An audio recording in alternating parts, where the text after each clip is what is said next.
হতদরিদ্র পরিবারের ছাত্রছাত্রীদের ঈদের শুভেচ্ছা হিসেবে পোশাক বিতরণ। সামনে ঈদ, আর ঠিক এই উপলক্ষেই এবার বাঘাটি শ্রীরামকৃষ্ণ সারদা সেবাশ্রমের উদ্যোগে হতদরিদ্র পরিবারের ছাত্রছাত্রীদের দেওয়া হলো নতুন নতুন পোশাক। এই প্রতিষ্ঠানের প্রতিষ্ঠাতা সম্পাদক আব্দুল কালাম খান জানিয়েছেন, আমাদের এই আশ্রমে কলকাতার ওসি সহ বিভিন্ন পদাধিকার সরকারি কর্মকর্তারা দুহাত ভরে করেছেন মানব সেবা। তবে আব্দুল কালাম খান বেশ কিছু অফিসারের নাম নিয়ে কৃতজ্ঞতাও প্রকাশ করেছেন, তা বলার অপেক্ষায় রাখে না। তবে এদিন বস্ত্র বিতরণে হাত লাগিয়েছিলেন কলকাতা বেলঘড়িয়ার মহারাজ স্বামী বল দেবানন্দ সহ একাধিক বিশিষ্ট সম্মানীয় ব্যক্তিত্ব। মহারাজ প্রবেশ করার সঙ্গে সঙ্গে কুশল বিনিময়ে অংশ নেন এই প্রতিষ্ঠানের প্রতিষ্ঠাতা সম্পাদক এবং ছাত্রছাত্রীদের তরফ থেকে পুষ্প এবং শাক বাজিয়ে স্বাগত জানানো হয়। মহারাজ স্বামী বল দেবানন্দ এদিন পরিদর্শন করেছেন পুরো বাঘাটি শ্রীরামকৃষ্ণ সারদা সেবাশ্রম, যা ক্যামেরাবন্দি আমাদের। তিনি ছাত্রছাত্রীদের বিভিন্ন ধরনের প্রশ্ন করেছেন সিলেবাস অনুযায়ী, যা সত্যি যথার্থতা বহন করবে বলেই সূত্রের খবর। চলুন এই আশ্রমের প্রতিষ্ঠাতা সম্পাদক আব্দুল কালাম খান কি বললেন শুনব বিস্তারিত। বাঁকুড়ার জয়পুর থেকে ইনামুল ভিয়ার রিপোর্ট, নিউজ 10 বাংলা।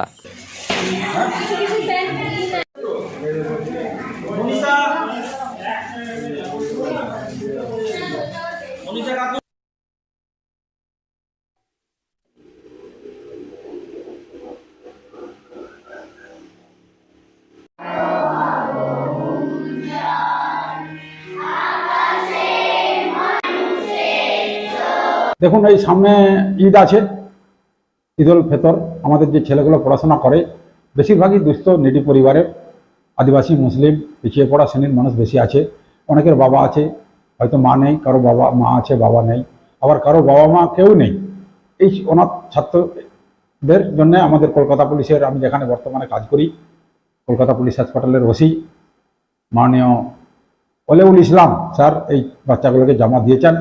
তাছাড়া আজকে যে রামকৃষ্ণ মিশন বাঘাটি প্রতিষ্ঠাতা হয়েছে, এই কলকাতা পুলিশের বিভিন্ন আধিকারিকদের সহযোগিতা আছে।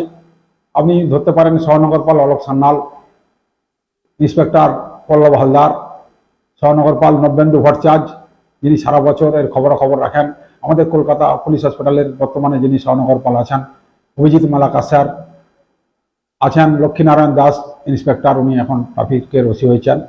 এছাড়া আরও বিভিন্ন আধিকারিকরা আছেন, জয়ন্ত মুখার্জি স্যার আছেন ওসি ওয়েলফেয়ার আছেন, আপনার মলয় সান্যাল স্যার আছেন ইন্সপেক্টর, উনি কলকাতা পুলিশের বিভিন্ন, আমাদের সার্জেন্ট সাহেব আছেন স্বস্তিক চক্রবর্তী, উনি এই বাচ্চাগুলোকে গত বছর আপনার ব্যাগ দিয়েছিলেন।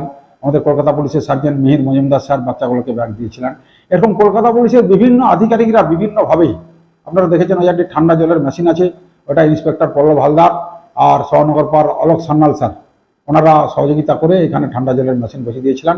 এই বাচ্চাগুলো ঈদের দিনে যাতে আনন্দ পায়, ঈদ উপলক্ষে সব ধর্মের বাঙালি উৎসব দুর্গাপুজো, ঈদ, সেই ঈদেতে আনন্দ পাওয়ার জন্য। আর সর্বোপরি আপনারা শুনেছেন গত পরশু দিনে আমাদের সংঘাধ্যক্ষ স্বামী শরণানন্দ মহারাজজি চলে গেছেন। তেনার চলে যাওয়ার জন্য আজকে বিশেষ প্রার্থনা সভার অনুষ্ঠান আমাদের ছিল, আমরা প্রার্থনাও করেছি ঠাকুরমা স্বামীজির চরণে যাতে জগৎ মঙ্গল হয়, এই জন্য আজকের অনুষ্ঠান।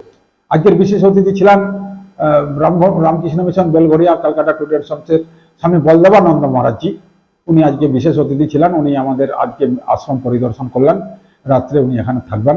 কালকে সকালে আবার ওনার আমাদের যে বেলঘড়িয়ার আঙিনায় যে ফ্রি কোচিং সেন্টার চলে, তারও উনি অবজারভেশন করবেন।